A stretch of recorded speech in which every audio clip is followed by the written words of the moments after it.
नमस्कार किसान भाइयों, स्वागत है आपका आपकी पसंदीदा फसल क्रांति यूट्यूब चैनल में। कृषि की वीडियो देखने के लिए और कृषि की जानकारी के लिए आज ही हमारे चैनल को सब्सक्राइब करें और बेल आइकन दबाना ना भूलें ताकि आपको समय पर कृषि से संबंधित जानकारी मिलती रहे।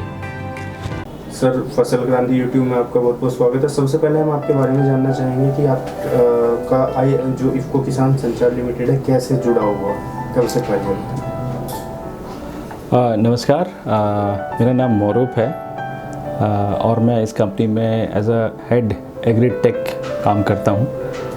इफ़को किसान इफ़को की एक सब्सिडरी है जो लगभग 2007 से शुरू हुआ है, जहाँ पे इफ़को किसान किसानों के लिए एक माध्यम लाया है ताकि किसानों को लेटेस्ट इन्फॉर्मेशन, जो नई इन्फॉर्मेशन, नई तकनीकों के बारे में, नई सीड वैरायटीज़, वेदर, मंडी, या गवर्नमेंट स्कीमों, उन सब के बारे में एक इन्फॉर्मेशन जो गैप रहता है, जो किसानों को पता नहीं होता टाइमली बेसिस पे, उसको बताने के लिए एक हमने इफ़को किसान की कंपनी 2007 से काम कर रही है, जहाँ पे अलग अलग माध्यम से।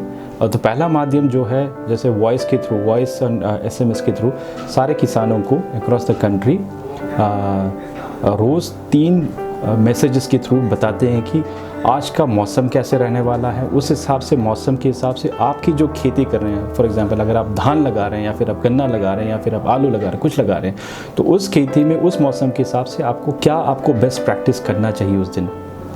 तो हो सकता है कि आप अपने फसल में कुछ पानी लगाने का सोच रहे थे या कुछ और काम करने का सोच रहे थे, उस मौसम के हिसाब से आपको उस दिन क्या बेस्ट प्रैक्टिस होनी चाहिए, वो रोज़ के रोज़ आप बताते हैं। और उसी के साथ साथ जो SMS में जो हमारा रहेगा, अगर आपको कुछ सजेशन आप देते तो एज अ रिमाइंडर SMS में भी लिखा हुआ आएगा। अगर आपका कोई सवाल रहता है तो आप हमारे हेल्पलाइन पे कॉल करके उसके बारे में सॉल्यूशन भी हमारे एक्सपर्ट से बात करके पता कर सकते हैं।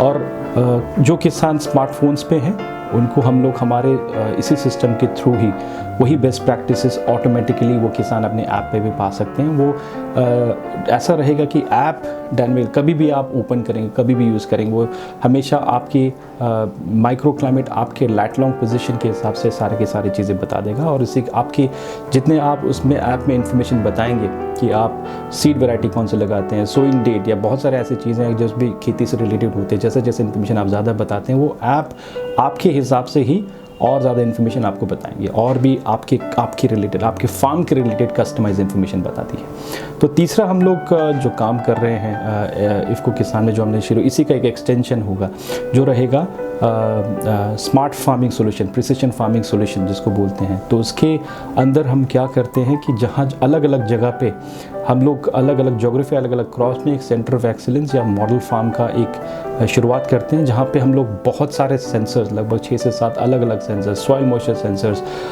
Leaf moisture sensors, radiance, temperature, moisture, through IoT, internet of things of sensors के थ्रू पता करते हैं। उन डेटा को गैदर करके उस पर हम लोग प्रेडिक्शन मॉडल्स या इरिगेशन मॉडल्स तैयार करते हैं, ताकि हम लोग एक अच्छा डिसीजन सपोर्ट सिस्टम किसानों के लिए बना पाएँ। और उस सिस्टम के थ्रू आप उसके फार्म में जो भी अच्छी इन्फॉर्मेशन जाननी चाहिए, जो भी काम होना चाहिए डेटा के थ्रू हो, ऐसा कुछ हम सिस्टम बना रहे हैं। कंपनी में 2 और मेजर वर्टिकल हैं। एक जो रहेगा कैटल फीड का। कैटल फीड में जैसे 2 साल से हमने निकाला है कि बहुत सारे किसान कैटल पालते हैं, तो देखा गया है कि यहाँ पे एक बैलेंस्ड न्यूट्रिशनल फीड कैटल्स के लिए अभी कंट्री में ज़्यादा अवेलेबल नहीं। उसको देख के हमने एक नया कैटल फीड का वर्टिकल खोला है, एक कंपाउंडेड फीड जिसको बोलते हैं, जिसमें एक संतुलित आहार जो कैटल्स के लिए रहता है, तो वो हमने निकाला है। इसमें कई सारे वेरिएंट्स आते हैं जो आपको अभी हमारे रिटेलर्स के थ्रू, हमारे डिस्ट्रीब्यूशन सिस्टम के थ्रू अलग अलग स्टेट्स में मिलता है। हमारा तीसरा वर्टिकल जो रहेगा वो है फार्मर फॉरवर्ड लिंकेज प्रोग्राम, जिसके अंदर हम लोग जो भी प्रोड्यूसर्स है, किसान है, फार्मर प्रोड्यूसर्स ऑर्गेनाइजेशन FPO के थ्रू ज़्यादातर जिनके साथ भी हम जुड़े हैं, उनके प्रोड्यूसर्स को डायरेक्टली हम लोग बायर के साथ फॉरवर्ड लिंकेज कर देते हैं ताकि किसानों को वो फ़ायदा हो। तो ये जो फार्मर फॉरवर्ड लिंकेज का काम रहेगा वो हमारा FPO सेंटर्ड FPOs के साथ ही काम रहता है। तो ये मेन 3 काम है, 3 वर्टिकल है जो हमारी कंपनी के 2007 से हम कर रहे हैं।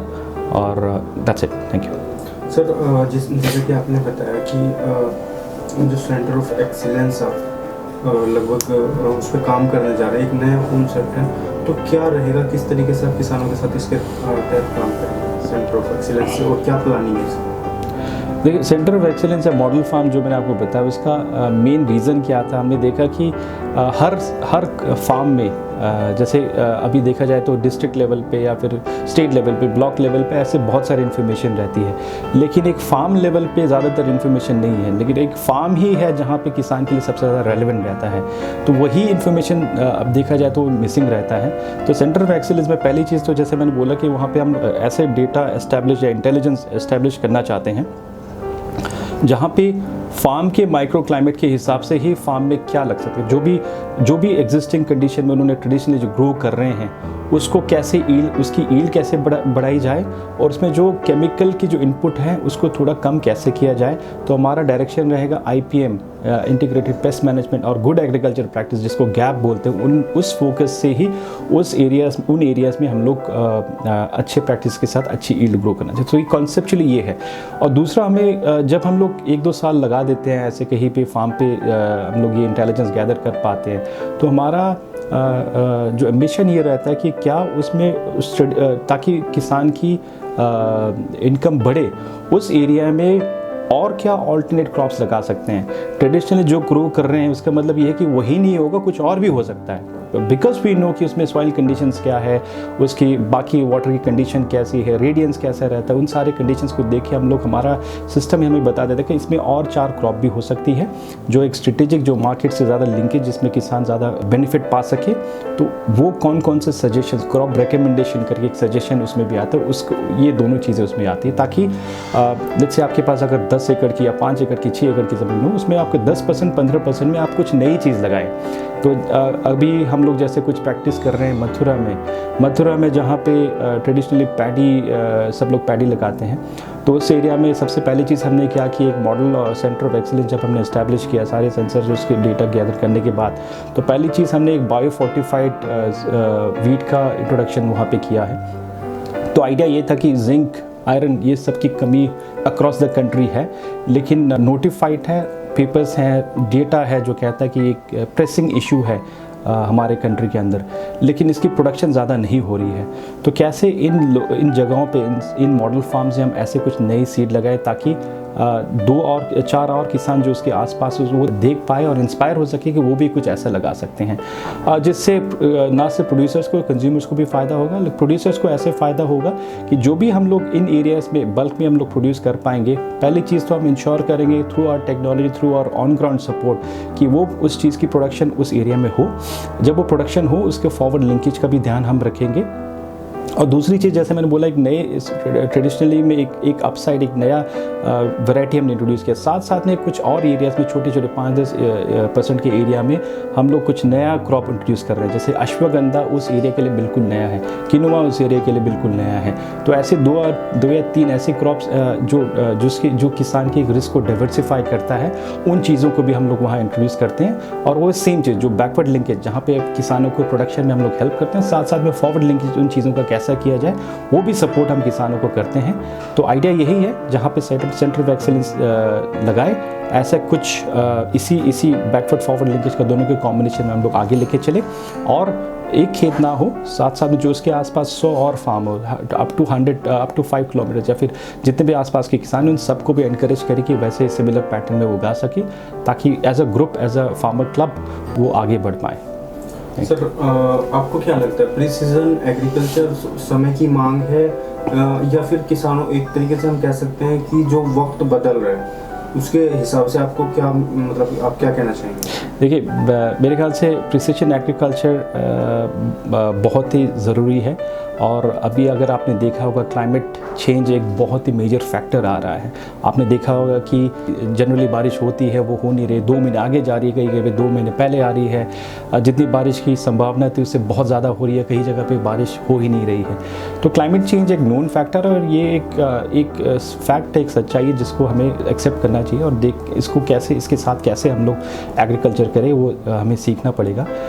इसी को लेके ही प्रिसिजन एग्रीकल्चर इसी का एक पार्ट है, जहाँ पे अगर हमें पता होगा कि डेटा कैसे, उसमें क्लाइमेट या कुछ चेंज कैसे होने वाला है, उसी हिसाब से हम लोग कैसे नई चीज़ प्रैक्टिस कर सकें, उसके ये काफ़ी हेल्पफुल रहता है। और मेरे हिसाब से जो IoT टूल्स है, जैसे आप सेंसर्स वो बता रहे हैं, IoT टूल्स जो आजकल के प्रिसिजन एग्रीकल्चर में यूज़ होते हैं, वो आने वाले समय में आज के जैसे किसान के लिए ट्रैक्टर ज़रूरी हो गया है, वैसे ही ये टूल्स ज़रूरी होने वाले हैं। These are a must thing. ऐसे आने वाले 4-5 साल में बहुत ही कंपल्सरी एक आम चीज़ बन जाएगी, तो कुछ ऐसा होने वाला है हमारे हिसाब से। लेकिन सर एक क्योंकि अगर हम देखते हैं तो इंडिया में तो ज़्यादातर हमारे स्मॉल होल्डिंग फार्मर्स हैं, तो उसके लिए इस तरीके की टेक्नोलॉजी को ऑप्ट करना थोड़ा चैलेंजिंग होगा जी।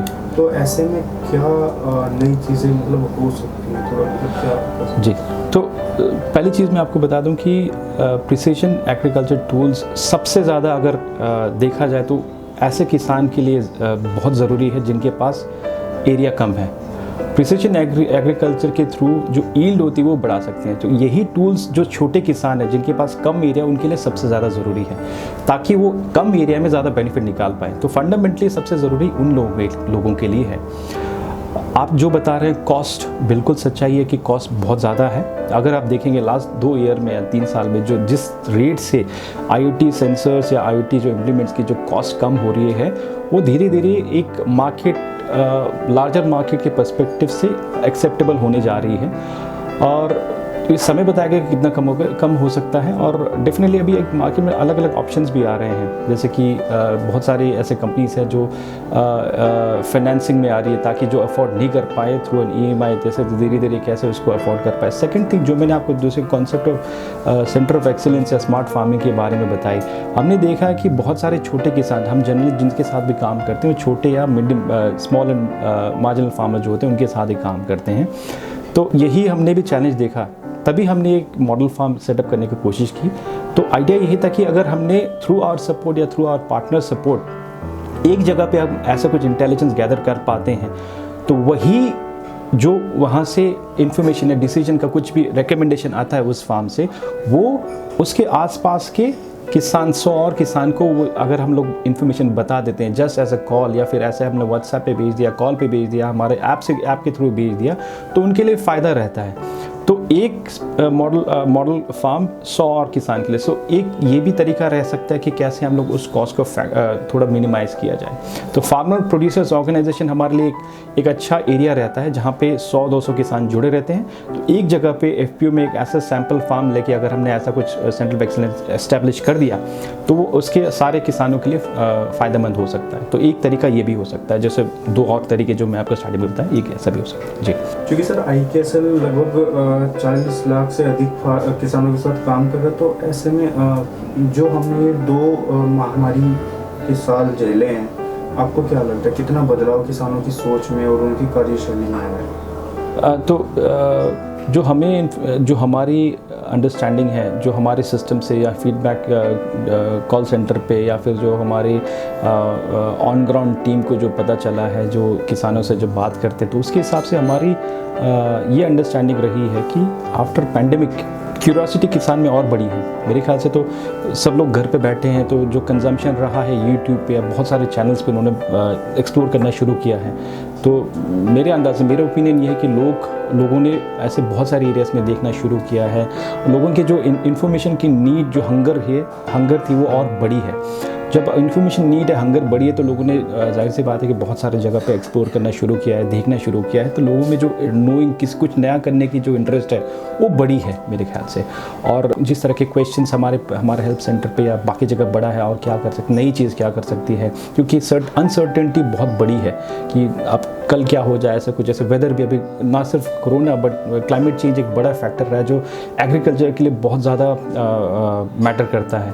तो उस वे में भी जिस तरह से लोग क्यूरियस हैं, अभी बारिश होनी चाहिए तो बारिश हो नहीं रही है, जहाँ कम होनी चाहिए तो वहाँ ज़्यादा हो रही है। तो उस वजह से जो कुछ नया क्या कर सकते हैं, जो एक्सपर्ट से बात करने का जो उनका जो कैपेसिटी या फिर एक जिसको बोलते हैं कि जो इंटरेस्ट था वो बड़ा है।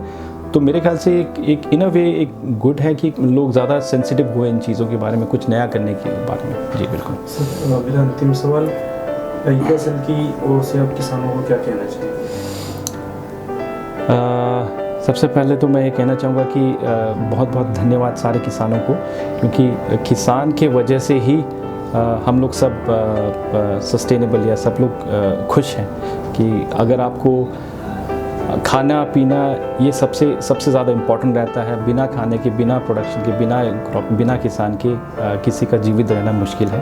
तो बहुत बहुत धन्यवाद। और जिस हार्श कंडीशन में ऐसे मुश्किलात, कोरोना हो गया, क्लाइमेट स्मार्ट, किसान को देखा जाए तो हर जगह से प्रॉब्लम है, मुश्किलें और भी बढ़ती जा रही है, लेकिन फिर भी उन सबको नज़रअंदाज करके किसान फिर भी खुशी अभी भी किसानी में बिल्कुल अच्छे से किसानी कर रहे हैं। और जो भी अभी मैं 2-4 जगह फील्ड विजिट करके भी आया था, तो वहाँ पे देखा कि आज भी किसान, अगर देखा जाए, चाहे जितने भी मुश्किलें हो रही हो, वो मेहनत भी बराबर कर रहा है। साथ में किसी के पास भी आप जाएंगे वो इतने वेलकमिंग रहेंगे, इतने वो जिस तरह से आपको घर पे एक मेहमान नवाजी जिसको बोलते हैं वो करेंगे, तो वो नेक्स्ट लेवल है। वो कहीं जगह पे अर्बन एरियाज़ में भी देखेंगे वो देखने को नहीं मिलता है। तो ये एक किसान की महानता है।